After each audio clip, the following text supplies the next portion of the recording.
Hey ladies and gentlemen, how you guys been doing? It's your boys in here and welcome back to our newest TBU battle. Today, ladies and gentlemen, this week we go against Richie, and if you guys have not checked out my analysis video, go check it out. I really recommend you do that because all my thoughts have been put into that video. It's like a 55-minute long video and I really do cover a couple of things. But basically I've pretty much predict all of his mons. I've even had Melodic in there as well, but as you guys can see, here is our leads. He's gonna lead with Skarmory, putting up the rocks, very early rocks. I'm gonna lead with Electros. Seeing he doesn't have a Rapier, he doesn't really have a solid switch to this. Yes, you know, Jolteon can come in, but I'm not really choice Specs, I'm not really choice Scarf, I'm not choiced. So I can easily Volt Switch and then switch out to something appropriate. Now, because Skarmory does outspeed me, means that I can switch out without, you know, fearing any sort of Brave Bird or anything like that, and proceed to go from here. Now, here is where I really banked. This is the one of those moments where I really have it in planned, and Florges was one of them. This is why I'm using a Specs Hydro Pump Modest Nature Keldeo, and it's pulling through a solid 2-shot on Florges. That is just really standing out right now. So I'm really loving the Specs Keldeo as of right now. But with Specs Keldeo, ladies and gentlemen, comes in the force to not be reckoned with, the Jolteon, and I am super frightened of anything electric related. Maybe he's not gonna risk. It's really early to be risking like this in case I do stay in and predict my switch to, you know, my Crocodile, because it's super obvious. But at the same time, I could switch out to something else like a Mungus, for example. He could have just Volt Switch anyways, but as you can see, Signal Beam kills me in one shot, which guarantees me he is, of course, Specs. I doubt Livwurple would have taken me out. I really doubt, because I took from Mega Nectric, and you know, he isn't even Livwurple, so that is definitely Specs. But that's okay, because now I know he has to switch out. He doesn't really have a solid switch to Spore outside of Skarmory, but that's fine, because if Skarmory is put to sleep with his Florges gone, nothing can get rid of the sleep, and Skarmory is basically his Deathfire, as well as his Sleep Inducer. It's gonna be a great, you know, a great fodder for the sleep, but that's fine, because now Skarmory is basically a goner. I'm not gonna allow the Skarmory to do anything about that. So basically I'm gonna go for Sludge Bomb, expecting to switch out, because he kinda needs to, probably expecting the Hidden Power Fire here. He kinda needs to preserve his, you know, Pokemon that being asleep. Skarmory is the best, being that he's already heavily damaged, and he's really not gonna be working for him all that much anymore. So I switch out to Arcanine right now, ladies and gentlemen. Here we have it, Sombro Vigor, and in my analysis video on my screenshot, Sombro Vigor's basic spreads have been kind of fucked up, but in here he is truly defensive, max HP, max defense, ladies and gentlemen. He eats this, he eats the Sacred Fire with reasonable ease. That is a Life Orb damage. It took it like about 2 Life Orb damages, 3 Life Orb damages, about 2.5 Life Orb damages, so that is very impressive. I know I can take a Stone Edge with, like, it does around 40%, so I can Morning Sun away, stall his Life Orb, you know, a little bit racking up the damage, but he crits me, and that is big, because now my answer to the likes of Entei is gone. You know, with Morning Sun, I could have crippled him, and he really banged there, and it really paid off for him. While at the same time, you know, he could have just stalled himself down, but with Crocodile out of the picture, I cannot put up the rocks anymore. So Crocodile has also been a huge problem towards this team, but with Skarmory around, that could have been less of a problematic situation. But still, now that Skarmory is around, I would really like my Crocodile to be around, but it is the early switch that I did, was way too risky, but at least I get really early, you know, scout that he is Specs. So basically we took down his next Pokemon, Skarmory, with Keldeo. Of course, he doesn't really have a switch. If I do decide to go for Sacred Sword, Focus Blast even, you don't have a switch for that. So he's gonna go for the Volt Switch, playing it smart right now. He, of course, must switch into something a little bit more appropriate, and with Arcanine gone now, Entei has become that much big of a threat, and I have not managed to put up the rocks, which makes this Entei even that much more of a Pokemon to really try to play around, but I only have that many things to play around with. So basically I cannot switch out. I cannot Sacred Fire and Tree Speed. I cannot switch out to Keldeo anymore. I have to sack my Amoonguss, sadly enough. But then I think, you know, Amoonguss had done what he is meant to do, something with the Spore, and force this Pokemon to switch in, Sludge Bomb, do some damage. That could all, you know, that could kind of change some stuff, hopefully enough, but we cannot really say, it's too early in the game. He will switch out to Kyurem, and this was a very good move on his behalf. I mean, I could have easily go for the Sacred Sword because I'm Specs, and Entei, I wouldn't really appreciate it, and he would have definitely not stayed in against Keldeo with Life Orb. So I could have easily go for the Sacred Sword here and just decimate him, but I didn't do that, and I was really headbutting myself. But now for another bad move, I actually made a really good one. I switch out to Scizor, expecting him to go for the Fusion Bolt. Basically, Fusion Bolt, it's powerful. It really is. You guys can see this is an unstab move, but it still does so much power. It's just raw strength, unbelievable, but it's still Scarf. So this is a good notification, because the next following move is gonna be, it's gonna be one of those turns that I need. As I mentioned before in my analysis video, in order to have a chance against him, having Kyurem be Mega Mobile and Jolteon specs, I need one turn ahead. And this could be it. So let's go for the U-turn right here, ladies and gentlemen. Expecting him to switch out. He could have stayed in. Maybe that damage would have been enough. Maybe that was min-max roll. I did not really calc, but I was pretty sure he's not going to play that game because of the Bullet Punch.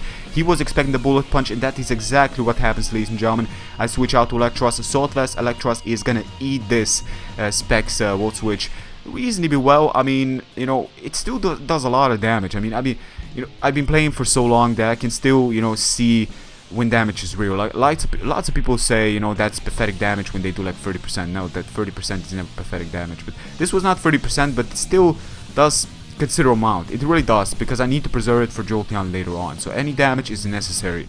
As I do go for the Flash Cannon, he switches out to Mobile. He doesn't take it all that well, and now he doesn't really Sucker Punch, which surprised me. It really did. Maybe he was expecting me to not be Assault Vested. Maybe he was expecting me to switch out. But I don't have a switch for this. I don't. And I don't know if I can take a Sucker Punch from this range of HP. I may have, because it's on stab, because I'm invested into HP, but it didn't really come down to that. Now what it did come down to is me taking it out. And that is a sight I need, because Mega Mobile is huge. But a little bit of a notification here. Specs Hydro Bomb has a chance to take down Mega Mobile without Stealth Rocks. Does like 90 to 110, which is insane. Anyways, I go to Keldeo right now to try to stall down with his Life Orb. These are some really important turns. I got 3 Pokemon remaining. I got Electros, Keldeo, and Mega Scizor. In order to handle his Kyurem and Jolteon and Entei, I need to stall this Pokemon down. Bullet Punch from the likes of Mega Scizor will do maximum amount of 18%. But he is still in range where he can take a Bullet Punch. And of course, I will normally not outspeed. It still looks like he's in a range where, that's not 80%. Plus, 18% is bare maximum.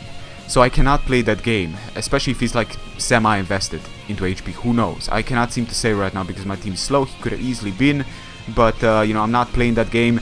What I did play is switch around a little bit to maximize the Life Orb stalling for me to switch out to my Mega Scizor right now, ladies and gentlemen, and proceed to take him out with the next Bullet Punch.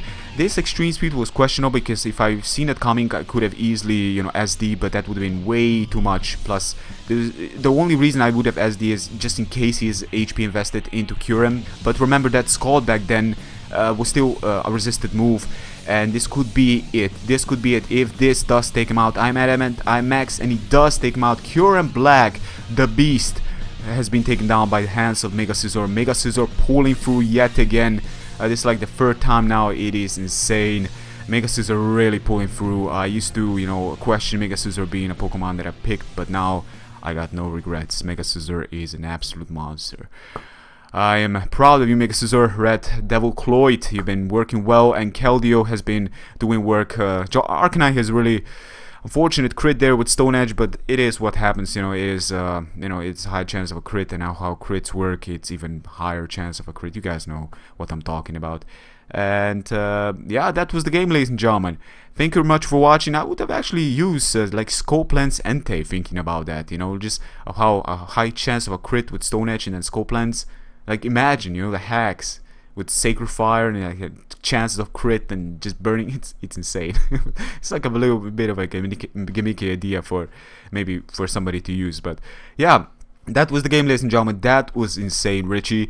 That match, you really pull your work here. You really done some, damage on me here. That Signal Beam on Crocodile was very dangerous if I stayed in, but I wouldn't definitely not done that to senior team. But still, I could have switched out to something else, and it paid off. It definitely paid off. You made a really good move, really nice read there. It was so obvious that I may have not done it because it was way too obvious. Still, he made a really good decision. But then I think that the battle changed once I go for the U-turn because that U-turn basically locked the bell. That damage where he was expecting the bullet punch being the most necessary move against Kyurem, not risking the bolt strike taking me out, is where it all changes. That damage was real, and it came down to Jolteon being in range of bullet punch without the help of Stealth Rocks, which, as you guys can see, was all that turned the table, because without that U-turn I would have lost. There's no question about it. I would have definitely lost. So, ladies and gentlemen, thank you very much again for watching. Give a like if you enjoyed. Go check out Reach's side of the bell. Go check out the Bell Union. I'm not gonna lie, for this bell, I was actually, I was really prepared. I was really preparing my Pokemon. I felt that the Pokemon that I had were the perfect pokes to go against Richie's team. All else would kind of draw me back. And the Pokemon I've predicted have also been the Pokemon that I expect him to use, because they would have been doing the most work against my team, no matter what I would have brought. And some of these pokes are like a no-brainer, like Entei, Kyurem Black, and Mega Mova, for example. Those are no-brainers. And for the rest, I managed to, to pick the right decisions, especially Jolteon, seeing that, it does got Signal Beam and Volt Switch. But, outside of the previous bell where I did one, but still, I didn't feel, that level of, I did well, but I feel like in this bell, I really did play my cards at the end the right way with that U-turn there. At the beginning, he definitely did outplay me here and there, but at the end, I think like I did pull back, and I'm a little bit proud of this bell. But that was the game, ladies and gentlemen. Still, for the next week, I believe I'm gonna be replaced. Thank you to Don Fanatic for replacing me, for being a pal.